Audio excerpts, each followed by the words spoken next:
Hey everybody, Bob here, and today I want to talk to you about transformative metaphors.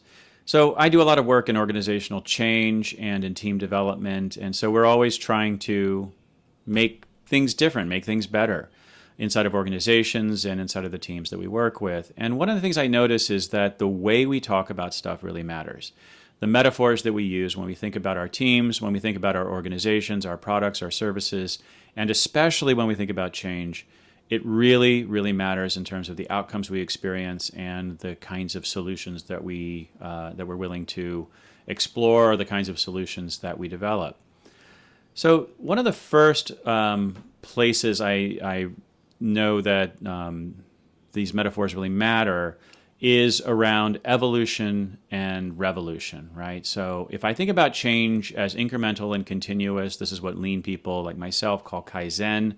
That creates a different mindset than if I'm creating a sense of change around something which is radical and momentary. In other words, are we doing this big bang, like it's going to change, everything's going to change on this day?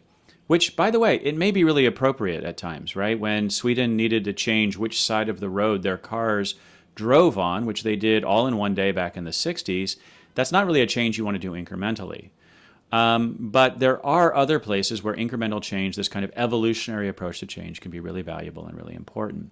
So I just want to note that change, it can be incremental and continuous. It can be evolution. And change also can be radical and momentary, which means it could be revolution. And each can be transformative.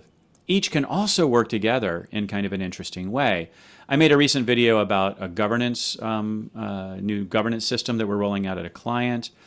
The idea behind that governance system wasn't really possible 3 or even 4 months ago because we hadn't done a lot of other stuff. So we had to do some incremental changes. There were a lot of incremental changes we needed to put into place before we could do this kind of revolutionary change, which altered the way we thought about how our teams were organized around channel versus around region and these kinds of things, and also how those teams operated.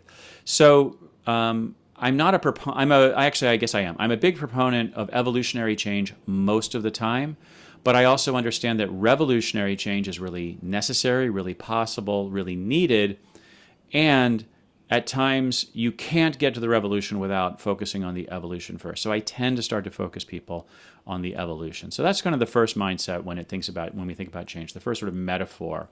Another metaphor which I think is really important is this idea of structures versus systems, right? So if I'm thinking about a system, like an ecosystem or a garden, right, I'm going to till the soil. It means I'm going to make the soil more fertile, I'm going to aerate it. And, this is a metaphor which I can apply to teams. I'm going to give the team space to breathe. I'm going to give them some rest. I'm going to give them an opportunity to interact, right? Pixar put all of their bathrooms in the middle of their complex in Emeryville, California, because it allowed people to bump into each other, because it sort of tilled the creative soil in this kind of way. I can also lay the foundation, right? I can also lay the foundation of a change program by saying, let's put the team in place first, then let's put the systems in place that supports that team, right? And so I could actually use an architectural or a building metaphor if I wanted to. And again, both are valuable and both cause me to look at the problem in somewhat different ways. Likewise, I can look at nurturing relationships. I could look at an organization as a collection of relationships. There was a great article recently that talked in Quartz, I believe, that talked about, and I'll link to it below, that talked about looking at your organization as if it were a village rather than if it was a building or a family. I think family is a particularly problematic metaphor at times, just because families tend to be so dysfunctional and it's hard to fire your family, right? And I've seen many people call themselves a family and then go through a restructuring or go through an economic downturn, then they have to lay people off, and people feel very, very betrayed in that kind of environment. Or we can also design organizations. We can, again, going back to the building metaphor, we can design systems, we can lay the piping, we can look at the way information flows through a system, the way we might look at the way water or electricity flows through a building and these kinds of things. And again, neither metaphor is better or worse than the other, but they both just force our thinking to move in different directions. Another set of metaphors we'll hear a lot in business is war and sports, right? We're really trying to win. We got to win the game. We've got to beat the competition. We've got to, devastate or destroy or decimate the competition. And I'm not against competition. I'm not a terribly competitive person myself. I think it's been both an asset and a liability in my career. But I do notice that when we're talking about things in a war and sports way, we're talking about them as if it's a zero-sum game, as if, in other words, for us to win, somebody else has to lose. That may be true in some environments, but it's clearly not true in all of the environments and all the things that matter to us in life. Like if I were to treat my family like a zero-sum game, that would be insane. If I were to treat my friends group as a zero-sum game, that might be insane. And in some ways, yes, I think competition and winning and beating the competition is important, right? It does force us to try and be and do better. And I know many people that's their way of looking at the world.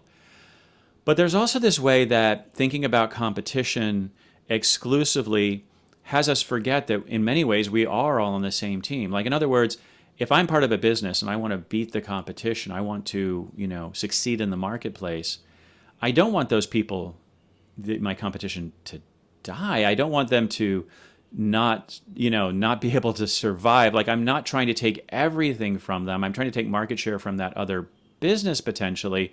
But at the same time, I recognize that the economy at its best is a way for us to share resources in a hopefully equitable way. I know we don't do that very well right now, but in a hopefully equitable way that allows all of us, that allows everybody to be supported. And in many ways, this is part of the philosophy of capitalism that we miss, that capitalism is a way to efficiently distribute resources in an equitable way to the greatest number of people. It's a very utilitarian mindset in some way.